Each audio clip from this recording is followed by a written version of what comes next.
흑인에 대한 깊은 증오심을 품은 백인 여성이 어린 소년의 순수함에도 불구하고 흑인 손자를 거부합니다.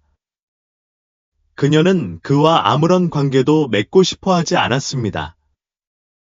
수년 후, 그녀는 병을 진단받고 그녀를 구할 수 있는 사람은 손자뿐입니다. 당신은 그가 한 일을 믿을 수 없을 것입니다. 그 흑인 남자와 결혼하지 마. 아니면 널 끊어버릴 거야. 민정이 분노로 떨리는 목소리로 소리칩니다. 그녀의 몸은 통제할 수 없는 감정으로 떨립니다. 어머니와 딸 사이의 긴장감이 극심합니다. 지수는 어머니를 응시하며 그녀의 분노에 충격을 받습니다. 그녀는 달콤하고 사랑스러운 민정이 하룻밤 사이에 사악한 괴물로 변했다는 것을 믿을 수 없었습니다. 지수는 안전한 거리를 유지하면서 어머니의 사랑이 그녀를 그녀 편으로 데려오기를 바라며 자신의 상황을 설명하려고 합니다. 하지만 그녀가 설명할수록 민정은 더욱 분노에 떨었습니다. 민정은 그녀가 끝내는 것을 허용하지 않고 자신의 입장을 강제로 반복했습니다. 난 반복하지 않을 거야. 감히 그 남자와 결혼한다면 내 인생에서 널 지워버릴 거야. 민정의 떨리는 목소리가 방 전체를 뒤흔들었다. 난 그 남자를 사랑해. 지수는 눈물을 글썽이며 설명하려 했지만 어머니는 듣지 않았다. 그녀는 지수를 정원으로 밀어넣고 손가락을 그녀에게 향했다. 이 결혼을 강행한다면 내 분노를 보여줄 거야. 민정이 소리치며 문을 쾅 닫았다. 안에서 민정은 거실을 왔다 갔다 하며 주의를 돌리려고 했지만 그녀의 분노는 가라앉지 않았다. 그녀는 경로에서 꽃병을 움켜쥐고 벽에 던졌고 꽃병이 대리석 바닥에 깨지면서 비명을 질렀다. 밖에서 지수는 문을 두드리며 어머니에게 그녀를 들여보내 달라고 애원했고 민정이 이미 결정한 것을 이해해달라고 간청했다. 폭우가 임박했지만 지수는 어머니가 결정을 뒤집을 때까지 떠나기를 거부했다. 그녀는 문과 창문을 계속 두드리며 엄마, 나를 엄마 인생에서 제외할 수 없어요. 난 엄마 딸이에요. 라고 필사적으로 외치며 울부짖었다. 비가 억수같이 내리고 추위가 집 안 구석구석으로 스며들었다. 지수는 민정이 그녀를 들여보내달라고 필사적으로 계속 두드렸다. 그녀는 아파트로 돌아갈 수 없었다. 늦었고 비가 끊임없이 내렸다. 그녀의 간청에도 불구하고 그녀의 어머니는 결코 나타나지 않았다. 좌절하고 배신감을 느낀 지수는 폭우 속으로 모험을 떠났다.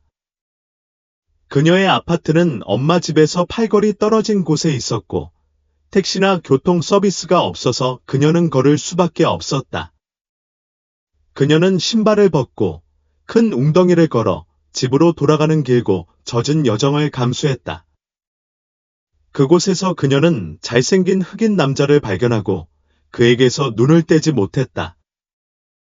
그는 엄청나게 매력적이었다. 그들의 시선은 여러 번 마주쳤고 그는 마침내 그녀에게 다가와 대화를 나누었다. 그는 깊고 완벽한 목소리로 물었고 지수의 귀에 음악처럼 들렸다.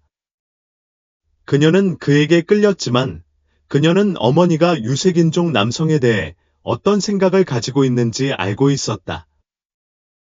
그녀는 그에게 살짝 손을 흔들고 선반으로 걸어가 물건을 집어들었다.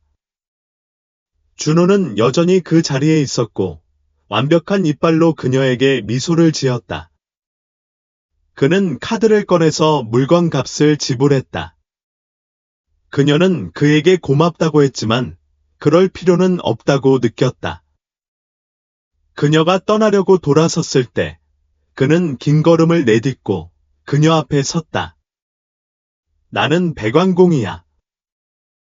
앞으로 내 서비스가 필요할지도 몰라. 그는 따뜻한 미소를 지으며 그녀에게 명함을 건넸다. 그녀는 명함을 받고 미소를 지으며 그를 지나쳤다. 그녀는 어머니의 여러 부주 중 한 곳에서 혼자 살았고 종종 외롭고 지루함을 느꼈다. 어느 날 저녁, 그녀는 무심코 텔레비전을 보던 중 한 가지 생각이 떠올랐다. 그녀는 준호의 명함을 받고 그의 전화번호를 돌렸다. 그녀는 숨을 참고 그가 대답하기를 기다렸다. 그의 목소리는 따뜻하고 위안이 되는 파도처럼 그녀에게 흘러들어 그녀를 무의식적으로 미소 짓게 했다. 그녀는 자신을 소개했고 그들은 이야기를 나누기 시작했다. 준호가 며칠 동안 그녀의 전화를 간절히 기다리고 있었던 것은 분명했다. 1시간 동안 웃고 가볍게 대화한 후 그는 저녁 식사 약속을 잡았습니다. 그는 재미있고 친절하고 지적이었습니다. 그는 부유하지는 않았지만 열심히 일했고 적당한 재산을 쌓았습니다. 몇 번 더 데이트를 한 후 준호는 그녀에게 여자친구가 되어 달라고 청했고 그녀는 기꺼이 수락했습니다. 그들의 관계는 사랑, 애정, 헌신으로 꽃을 피웠습니다. 그녀는 어머니가 그들의 관계를 승인하지 않는다는 것을 알고 있었고 그것은 그녀에게 무거운 짐이 되었습니다. 그녀는 준호에게 어머니가 흑인에 대한 편견을 가지고 있다는 사실을 결코 말하지 않았습니다. 그럼에도 불구하고 그녀는 매력적이고 아름다운 영혼을 가진 준호를 만나면 어머니의 의견이 바뀔 것이라는 희망을 품었습니다. 그들의 관계는 몇 달 후, 발렌타인데이 전날, 그녀는 준호를 방문하기로 결심합니다. 그의 거실에 들어서자 그녀는 정교한 장식에 깜짝 놀랐습니다. 처음에는 그가 파티를 열었는지 궁금했지만 무릎을 꿇고 반지를 쥔 그를 보았습니다. 발렌타인데이에 결혼을 청하고 싶었는데 깜짝 선물을 망쳤어. 지수야, 나랑 결혼해 줄래? 그가 묻는다. 그녀는 잠시 얼어붙었고 마음은 행복, 불확실성, 두려움으로 가득 찼다. 감정이 그 순간을 망치지 않기로 결심한 그녀는 수락한다. 그녀는 손가락에 반지를 끼우고 인생의 사랑과 결혼하면서 완벽함을 느낀다. 하지만 어머니의 반응에 대한 두려움이 그녀의 마음 한구석에 남아있다. 한 달 후, 그들은 소개 날짜를 정한다. 준호는 서울에서 가장 유명한 부동산 중개인 중 한 명인 민정을 만나고 싶어 한다. 그녀는 준호를 쳐다보고 미소를 짓는다. 왜 흑인을 우리 집에 데려왔어? 그녀가 비웃는다. 엄마, 그는 내 약혼자야. 지수가 대답한다. 민정은 악몽을 살고 있는 것 같은 기분이 든다. 이게 농담이야. 그녀가 쏘아붙인다. 준호는 말을 하려 하지만 민정은 조용히 하라고 소리친다. 그녀는 딸에게 돌아서서 흑인에 대한 그녀의 편견을 환하게 일깨워준다. 준호는 상처받고 실망하지만 다투는 건 의미가 없다는 걸 안다. 민정은 폭언을 계속하며 지수의 결정에 분노를 표출한다. 그런 다음 그녀는 준호에게 돌아서서 지수를 다시는 만나지 말라고 경고한다. 준호는 사과하고 민정의 마음을 바꾸려고 하지만 그녀는 더욱 화가 나서 그가 다시 정중하게 그녀에게 말하면 체포하겠다고 위협한다. 준호는 고개를 숙이고 집을 나선다. 지수는 어머니에게 간청하기 시작하지만 민정은 듣지 않는다. 그녀는 심지어 딸을 집 밖으로 밀어내고 약혼을 취소하지 않으면 딸과 헤어질 거라고 위협한다. 지수는 비가 내리기 시작하면서 간청하고 애원한다. 그녀의 엄마가 듣지 않는다는 것이 분명해지자 그녀는 쏟아지는 비 속에서 혼자 집으로 걸어간다. 지수는 추위에 몸이 떨리는 채로 젖은 채로 집에 도착한다. 옷을 갈아입은 그녀는 바로 준호에게 전화해 사과한다. 준호의 목소리는 감정으로 떨린다. 그는 민정이 자신의 딸에게 그렇게 잔인했다는 것을 믿을 수 없다. 지수는 그에게 자신에 대한 감정이 변하지 않았으며 함께 이 시련을 극복할 것이라고 안심시킨다. 그녀는 어머니가 영원히 화를 내지 않을 것이고 결국 마음을 바꿀 것이라고 확신한다. 준호는 지수의 말에 자신감과 힘을 얻는다. 그는 그녀에게 나는 항상 너를 사랑할 거야 라고 확신시킨다. 전화 후 준호는 활력을 얻고 결혼식을 계획하기 시작한다. 다음 주말에 지수는 준호의 부모님을 방문하고 그들의 환대와 친절의 깊은 인상을 받는다. 그들은 그녀를 딸처럼 환영하고 심지어 그들이 가장 좋아하는 음식을 그녀에게 나눠주기도 한다. 지수는 진심으로 사랑받는다고 느끼고 그녀의 어머니도 준호를 같은 방식으로 대해주기를 바란다. 준호의 부모님은 결혼 계획을 진행하도록 축복해준다. 한 달 후 모든 것이 준비되었고 초대장도 보냈다. 지수는 어머니가 결혼식에 참석하기를 바라며 그녀를 찾아간다. 어머니는 초대장을 찢어버리고 절대 참석하지 않겠다고 맹세한다. 지수는 마음이 아프지만 어머니 앞에서는 약함을 보이지 않겠다고 다짐한다. 엄마, 사랑하지만 사랑하는 사람과 결혼하는 걸 막을 수는 없어. 그녀가 말한다. 어머니는 계속해서 잔소리를 하며 온갖 욕설을 퍼붓고 수혜자에서 제외하겠다고 위협한다. 이 결혼을 강행한다면 내 재산은 건드리지 마. 민정이 덧붙인다. 민정, 준호는 열심히 일하는 사람이야. 우리는 재산을 쌓을 거야. 지수가 대답한다. 배은망덕한 딸아, 내가 너를 위해 한 모든 일에 보답하려고 이런 식으로 하는 거야. 감히 흑인과 결혼해. 민정이 소리친다. 민정에게 불행히도 지수의 결정은 최종 결정이다. 결혼식 날 지수는 어머니가 기적적으로 나타날 것이라는 희망을 여전히 품고 있지만 결코 나타나지 않는다. 서약을 한 후 그들은 남편과 아내로 선언된다. 결혼식 2개월 후, 몇 달 후 지수는 임신했다는 사실을 알게 된다. 민정은 소식을 듣고 기뻐하며 손자의 탄생을 간절히 기다린다. 9개월 후 지수는 아름다운 흑인 소년을 낳는다. 기뻐서 지수는 어머니에게 전화를 걸어 병원으로 빨리 가라고 재촉한다. 그녀는 어머니가 손자를 만나기를 고대한다. 민정 역시 똑같이 기뻤을까? 안타깝게도 민정의 기쁨은 손자를 보고 충격과 당혹감으로 바뀐다. 그녀는 실망감을 감추지 못하고 움츠러들며 소리친다. 이 검은 것은 뭐야? 그녀는 아기를 안는 것을 거부하고 화가 나서 병원을 나선다. 지수는 엄마의 눈에서 혐오감을 보고 깊은 상실감을 느끼며 엄마의 사랑과 지원을 잃었다는 것을 깨닫는다. 곧 준호가 지수와 함께 병원에 간다. 그는 그녀를 위로하며 모든 단계에서 그녀를 위해 거기에 있을 것을 약속한다. 그는 청구서를 정리하고 가족을 집으로 데려온다. 부부는 아들의 이름을 동현이라고 지었다. 준호와 지수는 동현을 사랑스럽고 관대한 환경에서 키우겠다고 다짐한다. 민정의 해로운 행동에도 불구하고 그들은 앞으로의 길이 힘들 것이라는 것을 알고 있지만 아들을 보호하고 그에게 가능한 한 최상의 삶을 주기로 결심한다.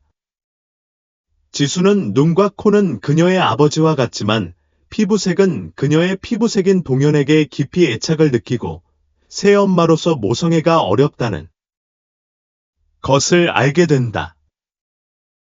하지만 준호의 엄마는 항상 그녀를 지지해 주었습니다.